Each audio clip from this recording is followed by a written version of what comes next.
सतगुरुदेव की जय। बंदी छोड़ कबीर परमेश्वर जी की जय। बंदी छोड़ गरीबदास जी महाराज जी की जय। स्वामी राम देवानंद जी गुरु महाराज जी की जय।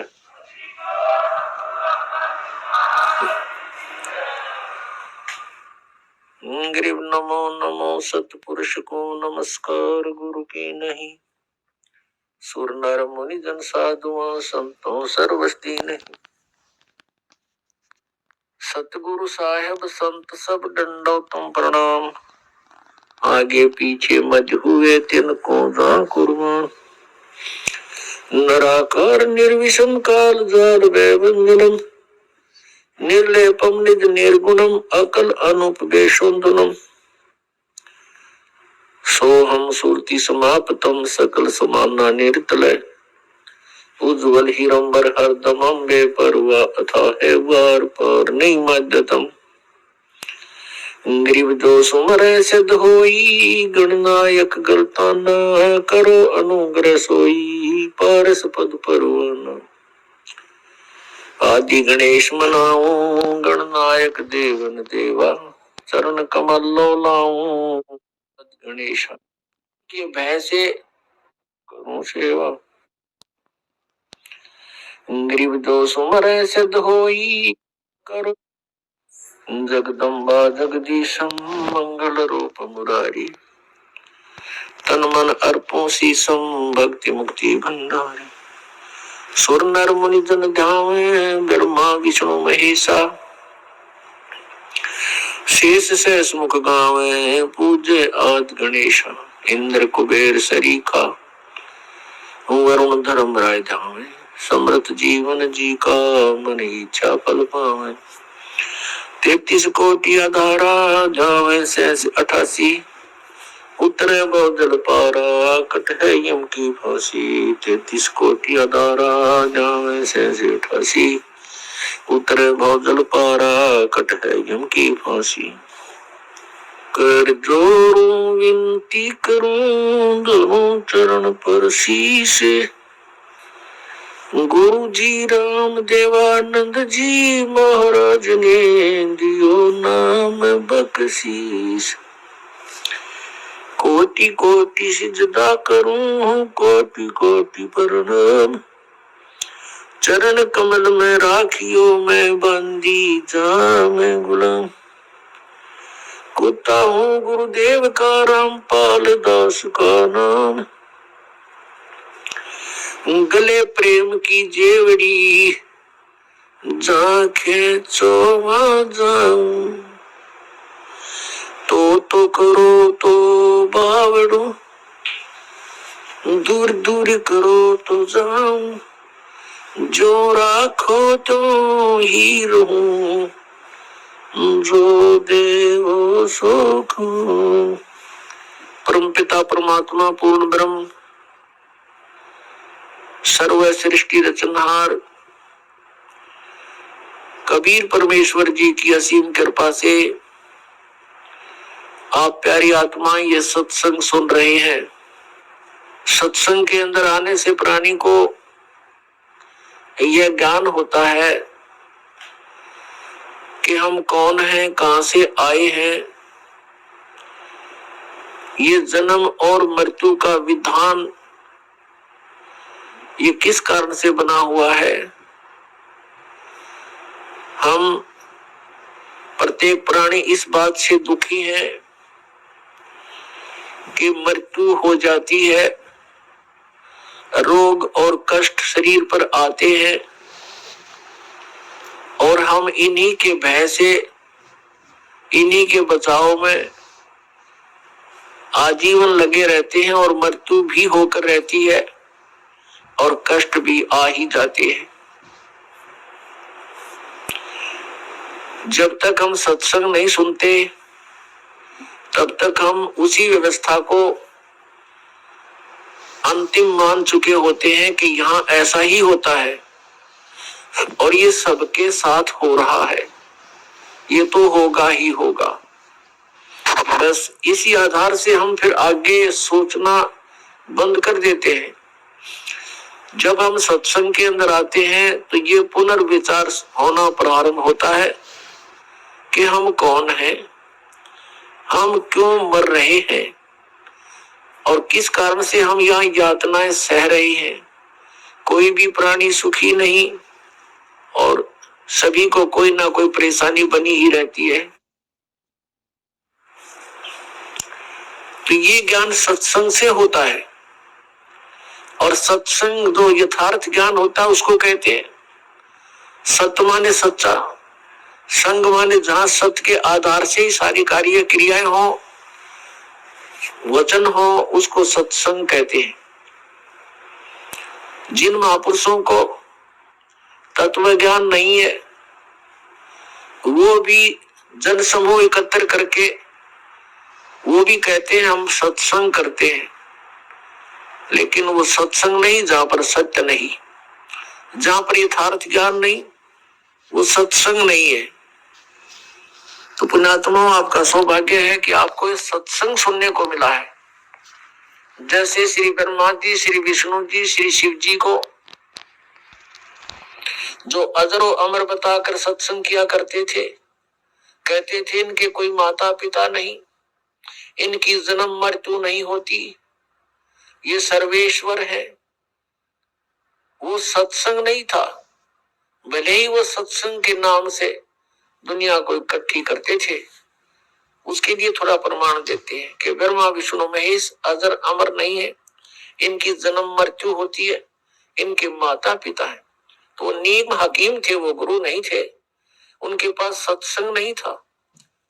देखिएगा श्री मद देवी भागवत गीता प्रेस गोरखपुर से प्रकाशित है। इसके संपादक हैं हनुमान प्रसाद पोदार, चिमन लाल गोस्वामी। प्रकाशक मुद्रक है गीता प्रेस गोरखपुर, गोविंद पम कार्यालय कोलकाता का संस्थान। इसके 123 पृष्ठ पर सारा कंसेप्ट क्लियर हो जाता है। ये देखिएगा तीसरा स्कंद, ये लिखा तुम शुद्ध स्वरूपा हो। भगवान विष्णु अपनी माता दुर्गा की महिमा कह रहे, तुम शुद्ध स्वरूपा हो, यह सारा संसार तुम्ही से उद्भासित हो रहा है। मैं ब्रह्मा और शंकर हम सभी तुम्हारी कृपा से विद्यमान है। हमारा आविर्भाव माने जन्म और तिरोभाव माने मृत्यु हुआ करता है। हमारा जन्म और मृत्यु होता है, केवल तुम ही नित हो, जगत जननी हो, प्रकृति और सनातनी देवी हो। स्पष्ट हो गया ब्रह्मा विष्णु महेश का जन्म मृत्यु होता है, अविनाशी नहीं है। और दुर्गा को प्रकृति भी कहते हैं, ये भी याद रखना। भगवान शंकर बोले देवी यदि महाभाग विष्णु तुम्ही से प्रकट हुए हैं तो उनके बाद उत्पन्न होने वाले ब्रह्मा भी तुम्हारे बालक हुए, फिर मैं तमोगुणी लीला करने वाला शंकर क्या तुम्हारी संतान नहीं हुआ? अर्थात मुझे भी उत्पन्न करने वाली तुम ही हो शिवे। संपूर्ण संसार की सृष्टि करने में तुम बड़ी चतुर हो।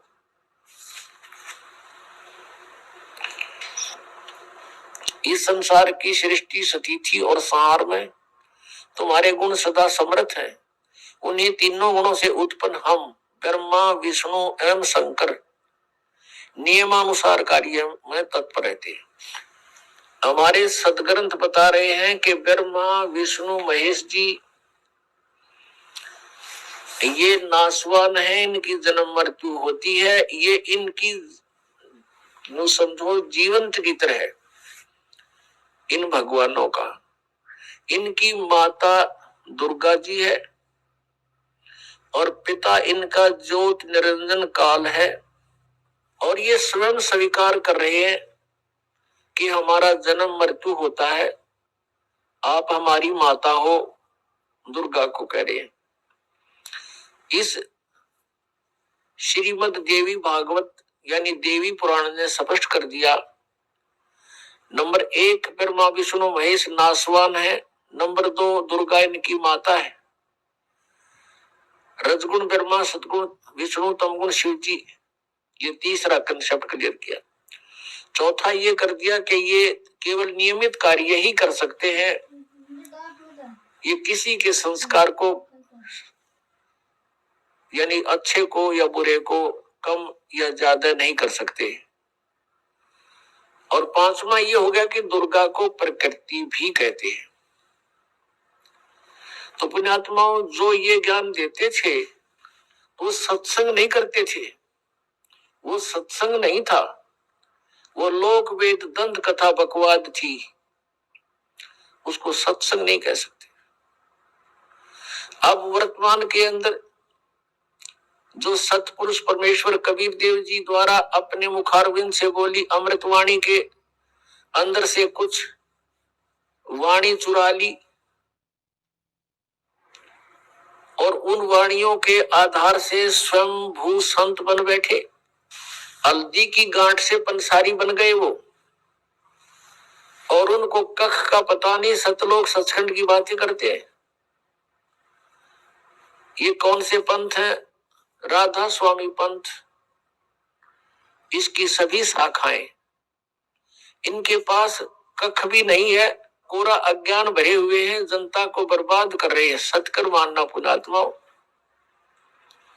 दास का उद्देश्य है कि सच्चाई को जनसाधारण के रूबरू करूं ताकि इन अज्ञानियों से पीछा छूटे जिन्होंने जीवन अपना भी नाश कर लिया और आपके लिए भी उपाधक बने हुए हैं।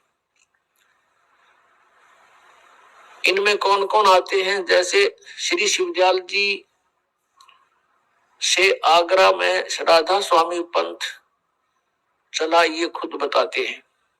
और शिवदयाल जी से एक शाखा निकली व्यास, वहां श्री जयमल सिंह जी उनके शिष्य हुए हैं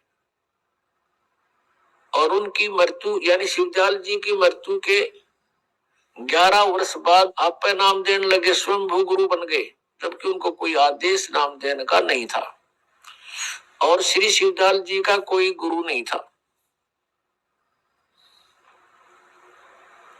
और जिस कारण से श्री शिवदयाल जी भूत बने, प्रेत बने, अपना जीवन नाश किया और करोड़ों इन अनुयायियों का भविष्य नाश कर दिया, जिन्होंने उनको परम धनी पूर्ण संत मानकर उन पर न्यौछावर हो गए, उनका जीवन नाश करवा दिया।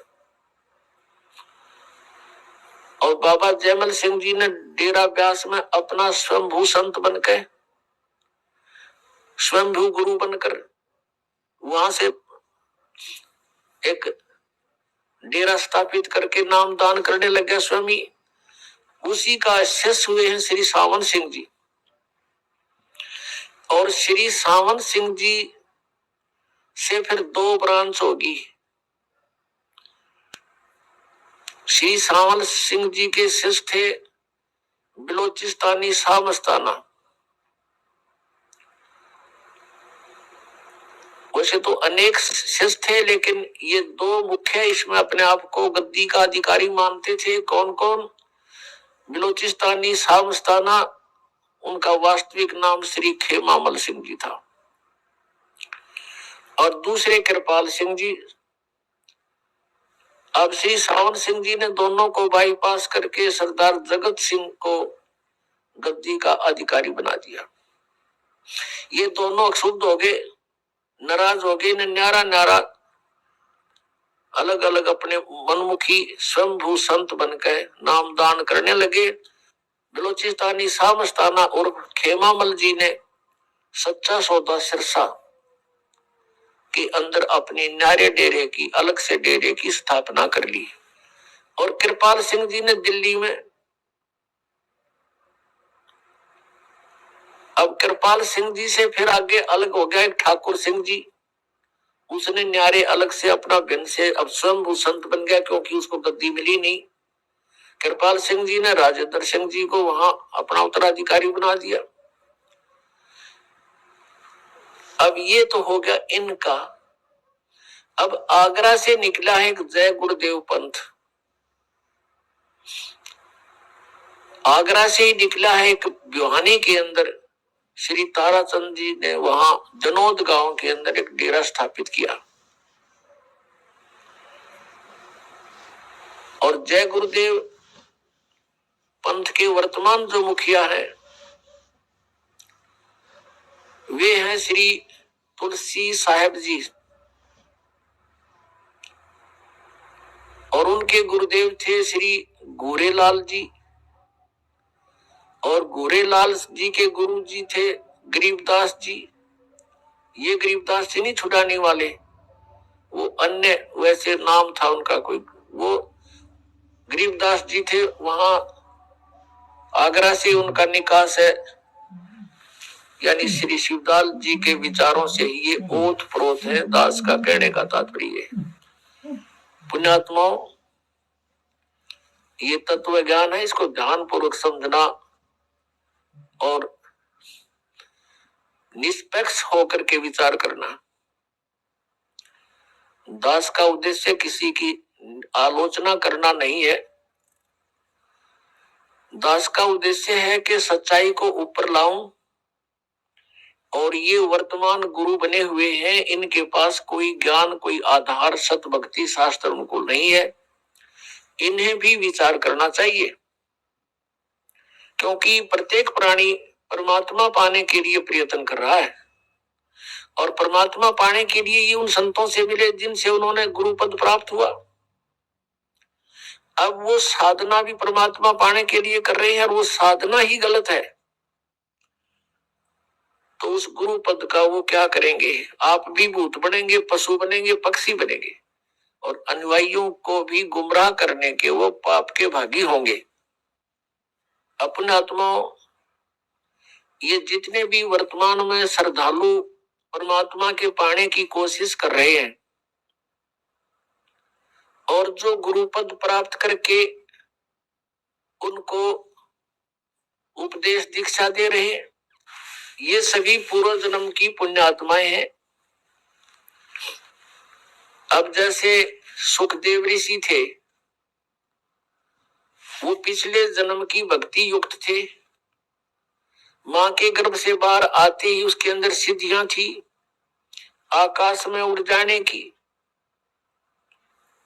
फिर वो परमात्मा का उसको ज्ञान हुआ, साधु संत मिले और जनक जी से उपदेश लिया, फिर उन्होंने उनको ज्ञान सुनाया। उसके बाद उनकी बुद्धि ठिकाने आई कि पूर्व जन्म की कमाई है, और जब तक ये बैटरी चार्ज है तेरी सुखदेव, आकाश में भी उड़ सकता है, और भी किसी को आशीर्वाद देकर उनको लाभ भी पहुंचा सकता है अपने धन से, और अंत में तुम जीरो हो जाएगा, शून्य हो जाएगा, तेरी भक्ति नहीं रहेगी, बर्बाद हो जाएगा। तो सुखदेव जी बुद्धिमान थे, तुरंत फैसला कर गए, राजा जनक जी से उपदेश ले लिया और अपना कल्याण करवाया। तो पुण्यात्मा, वर्तमान में जितने भी ये संत हैं, गुरु पद प्राप्त है इनको, ये पिछले जन्म के बहुत ही पुण्य, जन्म जन्मांतर के इनके शुभ संस्कार इनके साथ है, और अब इनके वचन में भी शक्ति है, और किसी को लाभ और हानि ये कर सकते हैं, इतने इनके अंदर पूर्व बैटरी चार्ज है, पूरे जन्मों के संस्कार इनके साथ हैं, वो सिद्धियां हैं। अब जैसे इन्वर्टर लगा रखा है, इन्वर्टर की बैटरियां फुल चार्ज है, और आगे चार्जर उसे हटा रखा है, कनेक्शन काट दिया, तो जब तक वो बैटरी चार्ज है तब तक तो पंखे भी चलेंगे, ट्यूब भी जलेगी, यानी सर्व लाभ जो इन्वर्टर दे सकता है वो आपको प्राप्त होते रहेंगे। और आगे चार्जर ना होने से उसकी क्षमता समाप्त हो जाएगी, वो डिस्चार्ज हो जाएंगी बैटरियां, तो फिर एक के दम सब सुविधाएं बंद हो जाएंगी। कारण क्या था कि उसको फिर से कनेक्ट करना था बिजली से, चार्जर लगा करके, तो वो आगे काम करती रहती।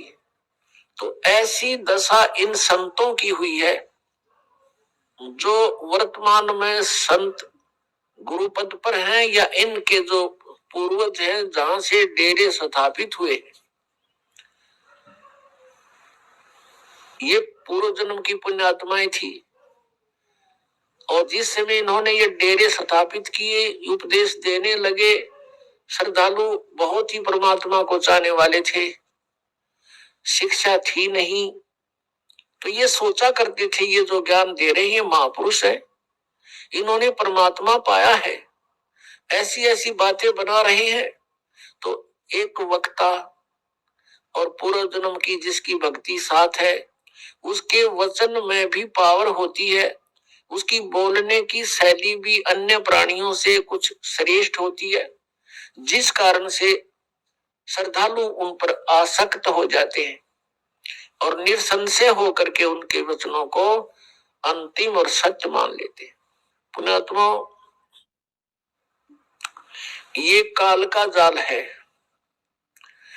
इस राधा स्वामी पंथ या और भी जितने पंथ हैं, धन धन सतगुरु सच्चा सौदा पंथ, ये है तो शिवजाल जी वाले ही विचारों पर आधारित, पर नाम ने अलग से रख लिया। बोतल में पदार्थ वही है, मेघ नारा लिख लिया, इतना सा अंतर है। अपने आत्माओं, श्री शिवजाल जी को कोई ज्ञान नहीं था, कबीर परमेश्वर जी का ज्ञान चुरा के और ये स्वयंभू संत बन गए। इनका कोई गुरु नहीं था। श्री शिवजाल जी का आगरा पन्नी गली के अंदर ये रहते थे। इनके घर पर श्री तुलसी साहेब जी हाथरस वाले एक संत थे, वो भी स्वयंभू संत थे, और उन्होंने भी कबीर परमेश्वर की वाणी को पढ़ा था। कबीर परमात्मा की वाणी को पढ़कर उससे अपना अनुभव साथ में मिक्स करके अपनी पुस्तक, अपने सत्र के ज्ञान की पुस्तक बना दी उसने, घट रामायण। उसने पूर्ण रूप से परमात्मा को निराकार सिद्ध किया है और परमात्मा का प्रकाश ही प्रकाश है। सचखंड के अंदर परमात्मा है नहीं, वहां आत्मा जाकर के ऐसे लीन हो जाती जैसे बूंद समुद्र में, और यही ज्ञान इस राधा स्वामी पंथ वालों के पास है। तो उसने एक और कंसेप्ट क्लियर कर रखा है घट रामायण भाग 1 में 27 पृष्ठ पे श्री तुलसीदास हाथरस वाले ने कि पांचों नाम काल के जानो, जो पांचों नाम इस राधा स्वामी पंथ में प्रदान किए जाते हैं श्रद्धालुओं को, श्री तुलसीदास हाथरस वाले ने कहा है ये पांचों नाम काल के हैं। और फिर इनसे हटकर बताया है कि 2 मंत्र और हैं, एक सतनाम है, एक आदि नाम है। सतनाम के बारे में वो परिचित नहीं था खुद भी श्री तुलसीदास हाथरस जी वाले, कि वो 2 अक्षर का होता, वो 2 अक्षर से परिचित नहीं था। उसने सतनाम को सतनाम ही बता दिया। और आदि नाम से भी परिचित नहीं था तुलसीदास हाथरस वाले। तो श्री शिवजाल जी ने वही ज्ञान वहां से सुनाया और फिर अपना हठ योग करके कई वर्षों तक, 15-16 वर्षों तक कोठे में कोठा, यानी बंद कमरे के पीछे कमरा, उसमें बैठ के हठ योग किया। उसको ये कहते हैं, इसको सुरत शब्द अभ्यास किया। इनकी बुद्धि देखो। और ये शब्द किसको मानते हैं? अंदर जो आ रही है आवाज, धुन, उस पर ध्यान रखना, उस पर सुरत लगा के रखना, ये सुरत शब्द अभ्यास कहते हैं। ये सुरत शब्द अभ्यास ये नहीं है। सुरत शब्द अभ्यास ये है जो गुरुजी ने मंत्र दिया, उसका जाप करते समय उस पर सुरत रखा, मैं क्या बोल रहा हूं, क्या जाप कर रहा हूं, इसकी प्रैक्टिस करना, ये सुरत शब्द अभ्यास है। और ये हठ योग को सुरत शब्द अभ्यास बताते हैं। ये किसी भी संत मत में नहीं किया किसी ने। किसी भी महापुरुष का उदाहरण देख लो आप। आदरणीय गरीबदास साहिब जी को स्वयं परमेश्वर सतपुरख आकर मिले थे, कबीर परमेश्वर जी, सन 1727 में। उसमें गरीबदास साहिब जी गांव छुड़ानी, जिला दद्दर, हरियाणा वाले, 10 वर्ष के थे, खेतों में गौवें चरा रहे थे अन्य पालियों के साथ। तो वहां से परमात्मा सतपुरुष सतलोक में लेकर गए उनको कबीर परमेश्वर जी, और सभी ब्रह्मांडों को परिचित कराया, सभी ब्रह्मा विष्णु महेश की सतिथि से परिचित कराया।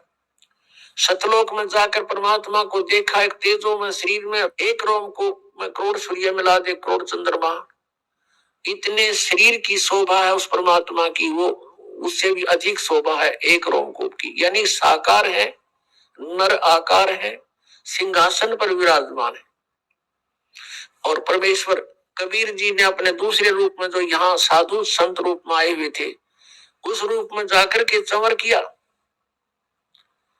तो गरीबदास साहिब जी ने सोचा, उनकी आत्मा ने सोचा कि परमात्मा तो तख्त पर बैठे ये हैं और यहाँ का ये महात्मा कबीर कोई इनका चेला चपटा होगा, नौकर होगा।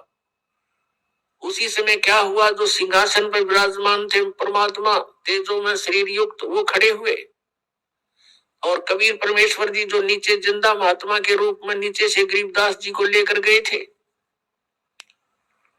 उस रूप में वो सिंहासन पर विराजमान हो गए और वो तेजो में शरीर युक्त परमात्मा उस जिंदा महात्मा वाले स्वरूप के ऊपर खुद एज ए सेवक सर्वेंट चंवर करने लगे। तब गरीबदास जी असमंजस में पड़ गए, भगवान कौन, ये महात्मा, ये तो बाबा जी दिखाई देता है और परमात्मा ये है, इसका इतना सुंदर शरीर, इतना तेज इनके शरीर में, अब इनमें से प्रभु कौन से हैं।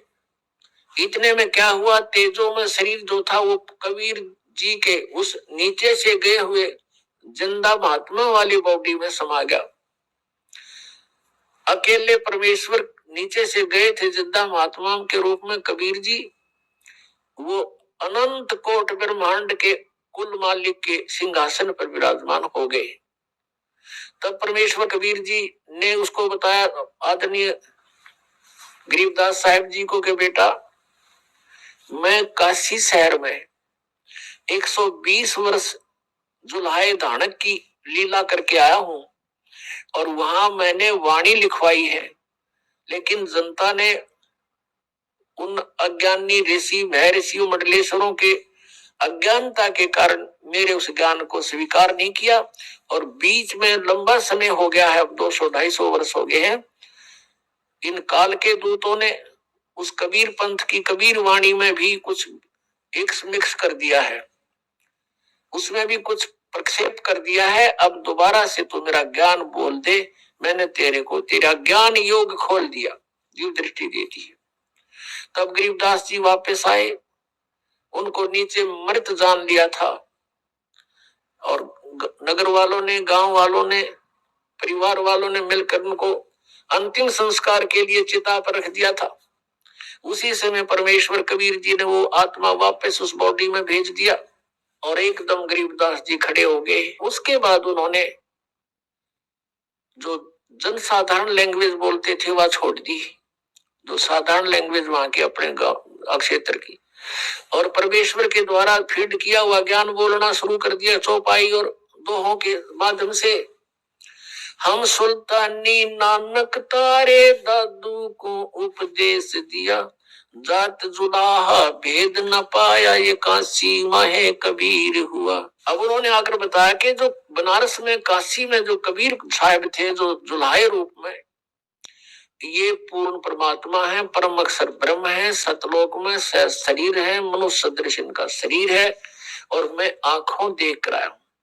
और फिर गवाही दी है कि हम सुल्तानी नानक तारे दादू को उपदेश दिया, मेरा भी उद्धार किया, गरीबदास साहिब जी करे, और अब्राहिम सुल्तान अधम बलक बुखारे के बादशाह का उद्धार किया, श्री नानक जी का उद्धार किया, दादू जी का उद्धार उन्होंने किया। वो उनको आकर मिले ऐसे जैसे मुझे मिले थे और उनको भी सचखंड दिखाया था, सतलोक दिखाया था, वापस छोड़ा था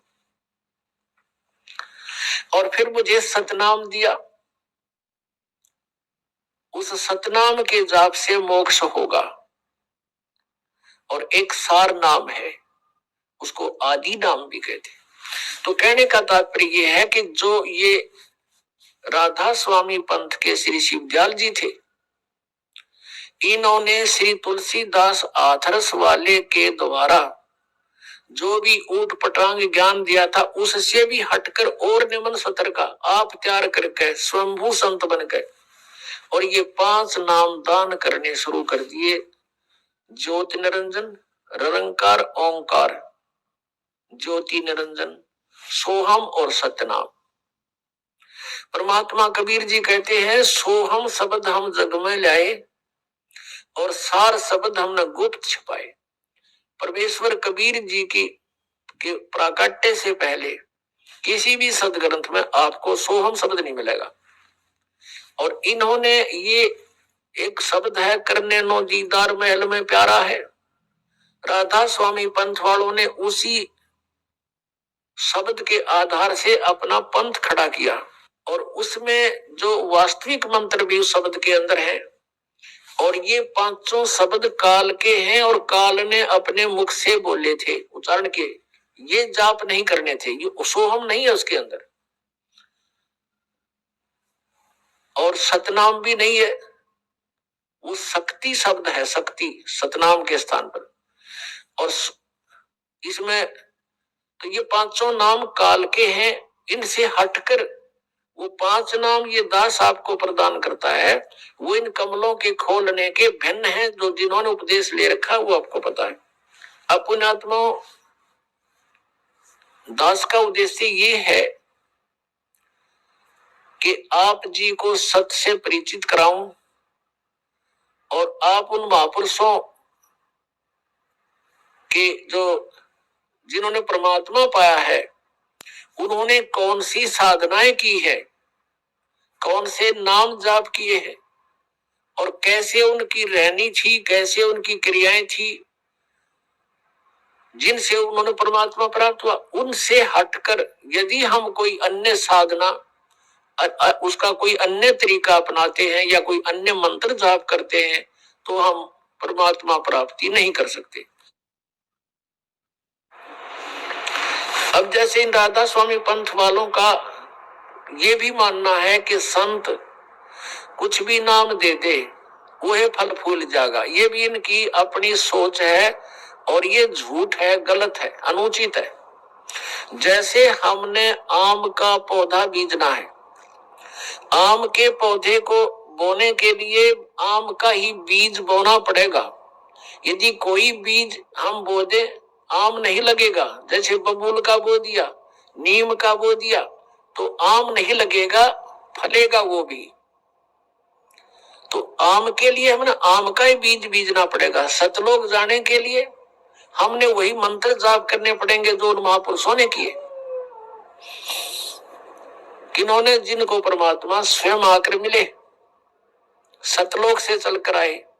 उनको कौन कौन है उनमें से? वो अच्छी आत्माएं, पुण्यात्माएं, जिसके विषय में ऋग्वेद मंडल नंबर 9 और सूक्त नंबर 86 मंत्र 26-27, ऋग्वेद मंडल नंबर 9 सूक्त 82 मंत्र 1, 2, 3, ऋग्वेद मंडल नंबर 9 सूक्त 96 यानी 96 मंत्र 16 से 20 तक, ऋग्वेद मंडल नंबर 9 सूक्त 1 मंत्र 8 और 9 में, ऋग्वेद मंडल नंबर 9 सूक्त 20 मंत्र 1 में, और भी अनेक स्थानों पर ऋग्वेद मंडल नंबर 9 सूक्त 94 मंत्र 1 में, 94 के 1 में, इसमें स्पष्ट किया है कि वो परमात्मा सतलोक में रहता है, ऊपर तीसरे मुक्ति धाम में, और सतलोक से गमन करके चल कर आता है। सह शरीर है, मनुष्य दृश्य, उसका नाम कबीर है, कबीर देव है।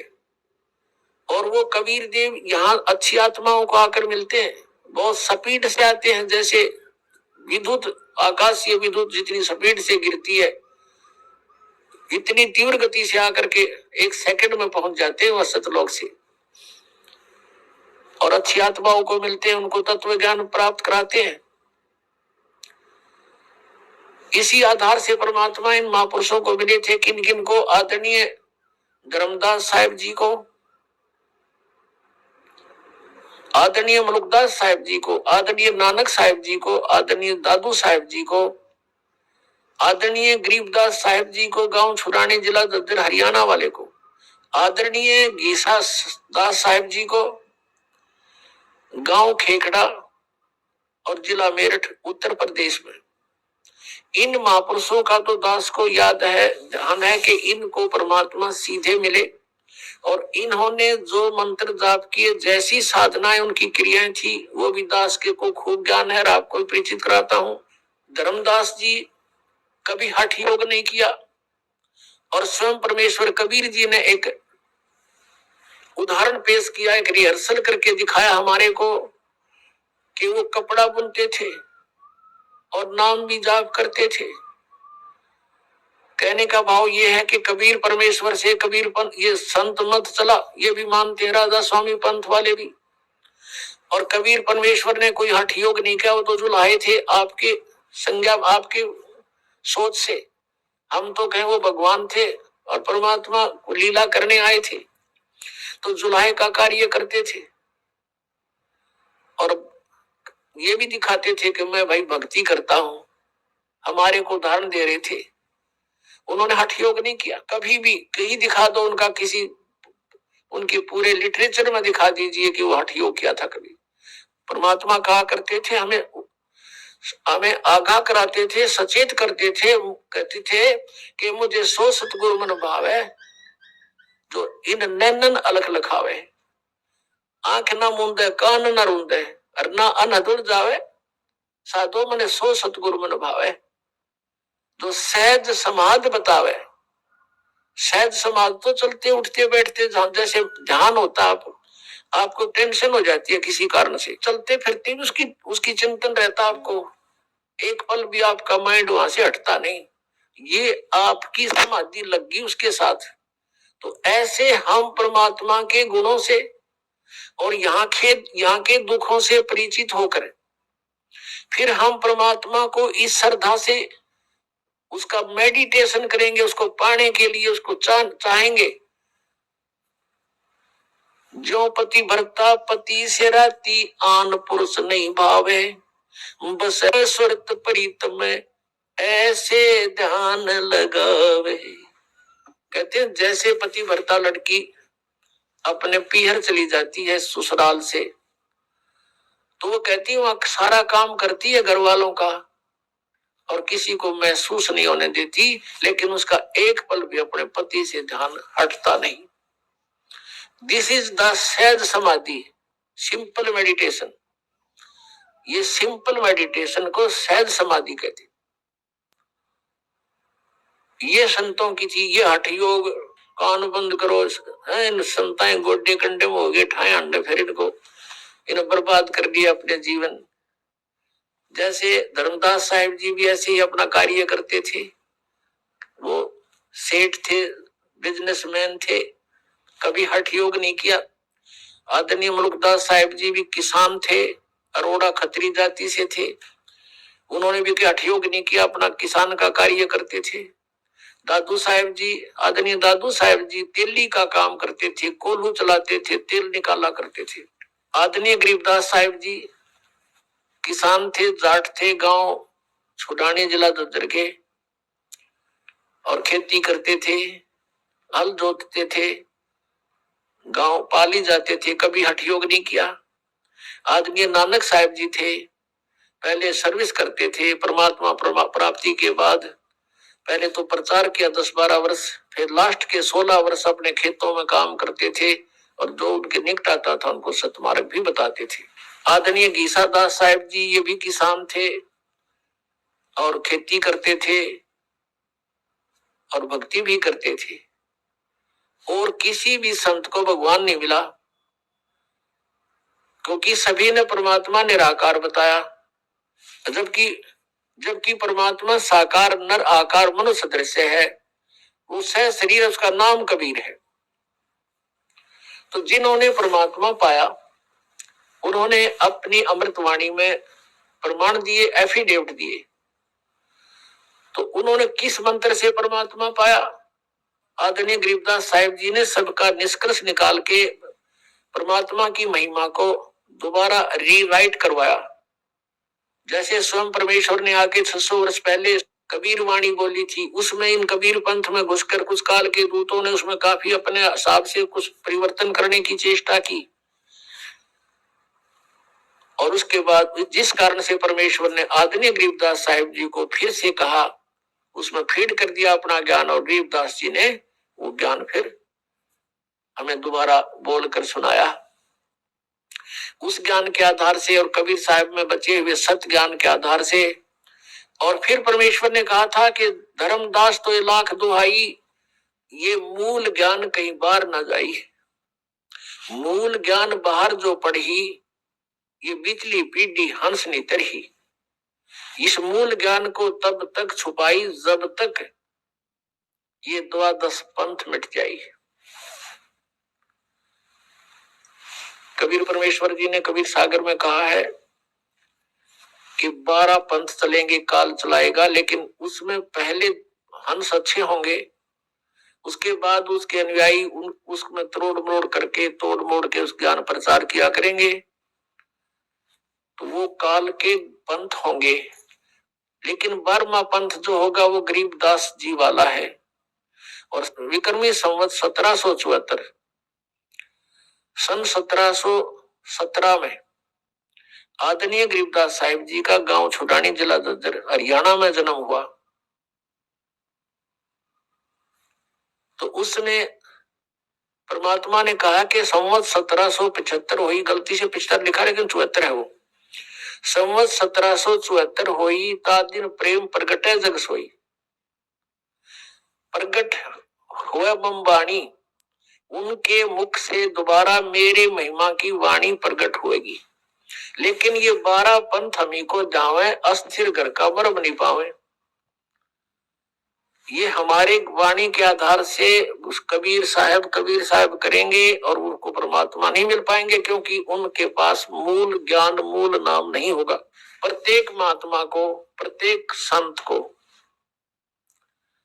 परमेश्वर कबीर जी जिनको मिले थे उनसे कह दिया था कि अभी इसको डिस्क्लोज ना करना, इस मूल ज्ञान को और वास्तविक वे ऑफ वर्शिप को, पूजा की जो वास्तविक विधि है जो मैंने तुम्हें दे दी है, कबीर जी कहा करते कि इसको अभी डिस्क्लोज ना करना, किसी को बताना नहीं, नहीं तो इन काल के चलाए हुए पंथों में भी ये यथार्थ नाम होंगे और ज्ञान ये हमारी वाणी से घसट पिसट कर इकट्ठा कर ही लेंगे।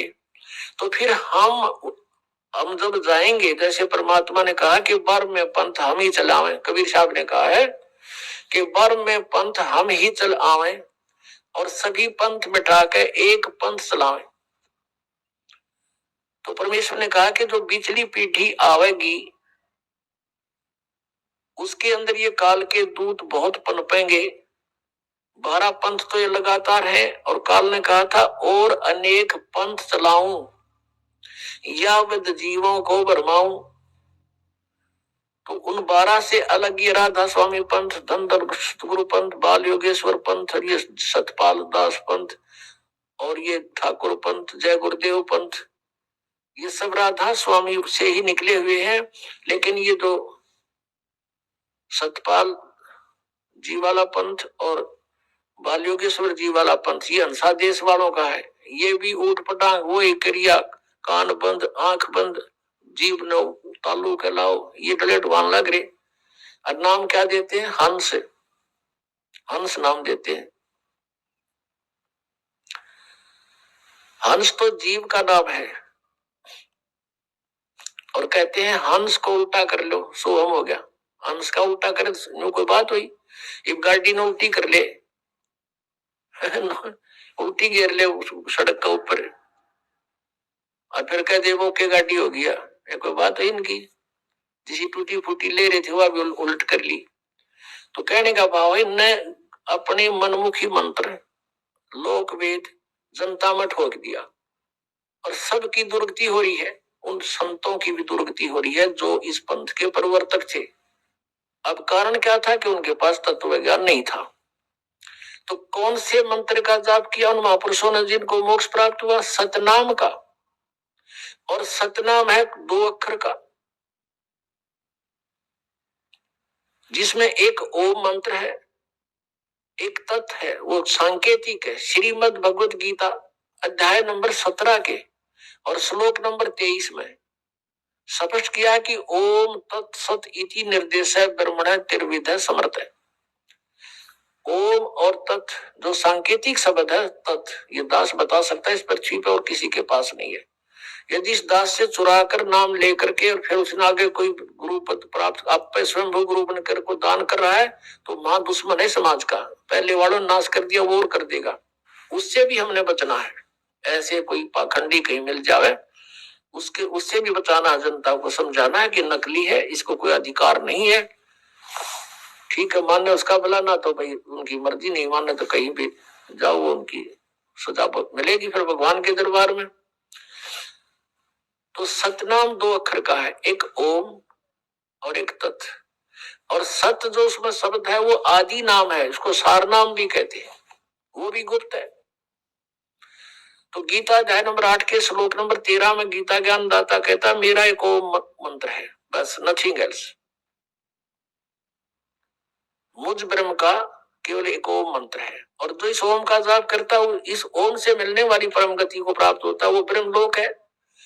ओम का साधक ब्रह्मलोक में प्राप्त हो जाता है, और वहां से भी पुनर्वृत्ति में आता है, जन्म मृत्यु होती है। और तत् ये सांकेतिक है। तीन पुरुष है, गीता जी अध्याय नंबर 15 के श्लोक नंबर 1 से लेकर 4 में और 16 और 17 में कंसेप्ट क्लियर कर रखा है। संसार रूपी वृक्ष की संकेत दिया है, लेकिन कबीर परमेश्वर जी ने, क्योंकि तत्वदर्शी संत रूप में आए थे मालिक, उन्होंने उसका विस्तृत जानकारी दी है। और गीता जी अध्याय नंबर 15 के श्लोक नंबर 1 में यही कहा है कि जो संसार रूपी वृक्ष के सभी विभागों को जानता है, स वेदविद, पत्तों सहित जानता है जड़ से लेकर, वो तत्वदर्शी संत है, वो स्वयं परमेश्वर ही आते हैं। वो चौथे अध्याय के 32वें श्लोक में वो भी स्पष्ट किया है कि ब्रह्मणे मुखे सचिदानंद घन ब्रह्म के द्वारा अपने मुख से बोली हुई वाणी में यज्ञों यानी धार्मिक अनुष्ठानों की जानकारी विस्तार से कही गई है। चौथे अध्याय के 34वें श्लोक में कहा कि उस तत्व ज्ञान को तत्वदर्शी संत ही जानते हैं, उनसे पूछो। अब एक तो परमात्मा स्वयं आकर बोल कर गए तत्वदर्शी संत के रूप में, वह तो ब्रह्मण मुखी होगी, परमात्मा की बोली हुई वाणी, कबीर वाणी। और फिर उस वाणी को कोई समझेगा, वो तत्वदर्शी संत है। तो आज तक कबीर परमेश्वर की वाणी को कोई नहीं समझ सका। इस दास पर मेहर करी परमात्मा ने, इन सदग्रंथों को जाना सदबुद्धि दी परमेश्वर कबीर जी ने, और उनको खोला। अब हम उस प्रसंग पर आते हैं। तो परमात्मा ने जैसे गीता जी अध्याय नंबर 15 के श्लोक 16 और 17 में 3 पुरुष बताए, सरपुरुष, अक्षर पुरुष, 16वें श्लोक में 15वें जाएगा। फिर ये इनके विषय बताया कि ये भी नाशवान, इनके अंतर्गत जितने प्राणी इनके लोक में वो भी नाशवान, केवल जीवात्मा किसी की नहीं मरती, वो तो गधे की भी ना मरती। फिर 17वें श्लोक में 15वें अध्याय में कहा है कि उत्तम पुरुष तो अन्य है, वो उत्तम पुरुष तो कोई और है, इन दोनों से न्यारा है, और वही परमात्मा कहलाता है। और वही लोकत्रयम अविषय विवर्ती अवे ईश्वर है, वो तीनों लोकों प्रवेश करके सबका धारण पोषण करता है, वो अविनाशी भगवान। तो इस तीन पुरुषों की तीन मंडल है, 3 लोक है। एक तो 3 लोग इस काल ने नकल करे रखी है सतलोक की, इसने अपने ब्रह्मांड में भी अलग अलग लोक बना रखे हैं, जैसे पृथ्वी लोक, पाताल लोक और ऊपर स्वर्ग लोक। ये भी 3 लोक कहलाते हैं। और ये 3 लोक अलग है, एक तो ब्रह्म का लोक सरपुरुष का, और एक अक्षर पुरुष का लोक। ब्रह्म का जो सरपुरुष का कितना क्षेत्र है, 21 ब्रह्मांड है इसके लोक में, और अक्षर पुरुष के 7 संख ब्रह्मांड है, वो उस अक्षर पुरुष का लोक है। और तीसरा जो है वो ऊपर के लोक है, सतलोक, अलखलोक, अगमलोक और नामी लोक।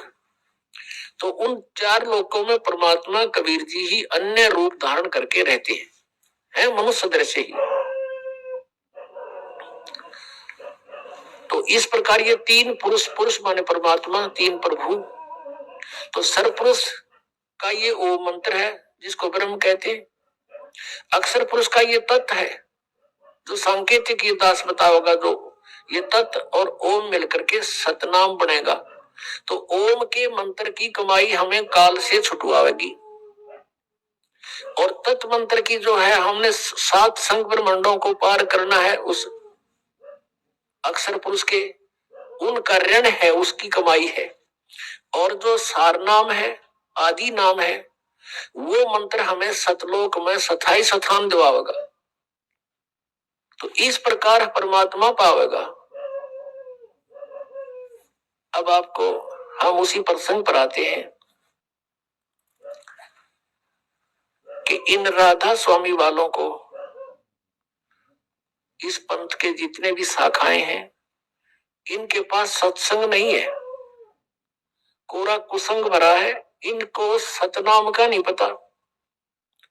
ये आज तक सतनाम से परिचित नहीं हो सके तो सतलोक कहाँ के जाएंगे? नाम जब 5 निरंकार ओंकार ज्योति निरंजन सोहम और सतनाम, ये सोहम परमात्मा की वाणी से चुराया, करने नो दीदार महल में प्यारा है, निरंकार ओंकार ज्योति निरंजन ये भी वहां से चुरा लिए। जबकि उस करने नो दीदार महल में प्यारा है उसके अंदर ये 500 नाम काल तक के बता रखे, यानी काल के ही डायरेक्ट इन्होंने उस इनको इनमें से जैसे एक शक्ति शब्द है, ये सोहम शब्द इन शब्दों में नहीं है। निरंकार ओंकार ज्योति निरंजन ये तीनों काल के जाप है, और शक्ति दुर्गा का मंत्र है, और सोहम इन्होंने आप जोड़ दिया इसके अंदर, ये 5 मंत्र वाले, जबकि ये 5 नाम अन्य हैं, ये इन कमलों के खोलने के हैं। जैसे मूल कमल गणेश जी का वासा है, उसका मंत्र आपको दिया जाता है। फिर सवाल चक्र उससे ऊपर वो ब्रह्मा सावित्री ब्रह्मा का वो मंत्र आपको दिया जाता है। फिर नाभि कमल है जिसमें विष्णु और लक्ष्मी का वास है, उसका मंत्र अलग से दिया जाता है आपको। और हृदय कमल दोनों सतनों के बीच में जो स्थान यहाँ पर आता है, रीढ़ की हड्डी के अंदर की तरफ पीछे बैकबोन पर, तो वहां एक हृदय कमल है जिसमें उसमें शिव और पार्वती का निवास है, उसका मंत्र आपको दिया जाता है। कंठ कमल में दुर्गा है, इसका यहाँ पीछे इसका मंत्र आपको दिया जाता है। तो ये 5 मंत्र इन प्रधानों के हैं, वो ये मंत्र नहीं है निरंकार ओंकार ज्योति निरंजन, ये भी इन्होंने गलत सेलेक्ट कर दिए। और ये 5 नंबर मोक्षदायक नहीं है, ये तो प्रारंभिक फर्स्ट एड समझ लो, ये तो फर्स्ट एड है। इसके बाद ट्रीटमेंट शुरू होता है सतनाम से और आदि नाम से। ये नाम भी कंपलसरी है, लेकिन ये कंप्लीट नहीं है 500 नाम। इन 500 को देते थे पहले परमात्मा, निरंकार ओंकार ये नहीं है वो। और ये सतनाम केवल कुछ एक भक्तों पुण्यात्माओं को दिया जो दृढ़ भक्त थे, आगे डिस्क्लोज नहीं करेंगे, उनको मना कर दिया था कभी इसको डिस्क्लोज ना करना। नहीं तो पिछली पीढ़ी फिर हंस नहीं हमें पहचान पाओगे, ये नकली भी हुए नाम देते पाओगे, अधिकारी ये होंगे ही नहीं है, और जीवों को फिर काल के मुख में डाल देंगे। तो इस प्रकार परमात्मा ने उनको ये मंत्र दिया था, स्वयं जाप कीजिए, किसी को डिस्क्लोज मत करिए। और पहले ये 5 नाम दिए थे, जो दास आपको 7 देता है, 5 दिए थे बीच बीच के, ताकि इनको कुछ चार्जिंग होती रहे इन पुण्यात्माओं की, और ये दोबारा मनुष्य जन्म प्राप्त करते रहे। इस मंत्र से मोक्ष नहीं हो सकता इन 5 नामों से, जब तक ये और सारे कंप्लीट नहीं मिलेंगे। तो परमात्मा ने दया बख्शी थी कि ये किसी प्रकार ये पुण्यात्मा पिछली पीढ़ी तक चले जाएं। उस 5 मंत्र, प्रथम जो मंत्र आपको दिया जाता है, उसके जाप से आपके मनुष्य जन्म होते हुए आ रहे थे। इसलिए तो आपको आज भी भगवान की चाह है, नहीं तो ऐसे भी व्यक्ति हैं जो सोचते भी नहीं परमात्मा की ओर, और आप बचपन से ही कोई ना कोई आड़ लेकर भगवान की लगे हुए हो। आप वो पुण्यात्मा हो जो परमात्मा के साथ 1398 से लेकर 1518 तक 120 वर्ष के दौरान आप कभी ना कभी उनसे टच में आए हो। उसमें परमेश्वर कबीर जी के 64 लाख शिष्य हुए थे। 64 लाख। आज तो हर मीडिया का साधन है, इसलिए प्रत्येक प्राणी के पास कोई 4 बातें जानता है, मीडिया के माध्यम से वो भी संत पर प्रसिद्ध हो जाता है। आज से 600 वर्ष पहले पूरे भारतवर्ष की मेरे ख्याल 4 करोड़ आबादी नहीं होगी, जिसमें पश्चिमी पाकिस्तान, पूर्वी पाकिस्तान, बलूचिस्तान, अफगानिस्तान और इराक, ईरान, गजनी तक ये सारा भारत ही था, और कुल मिलाकर 5 करोड़ आबादी नहीं थी। और उस समय परमेश्वर कबीर जी के 64 लाख शिष्य थे, उनमें से आप ही हो जो कोई राधा स्वामी का फंस गया, कोई जय गुरुदेव का फंस गया, कोई धन धन सतगुरु का फंस गया, कोई वैसे अपनी परंपराएं साधनाएं करके मस्त है, कोई हंसा देश वाला का फंस रहा है, और बाकी कोई बचे कुछ इनका या सारा मरने बांध रखी है।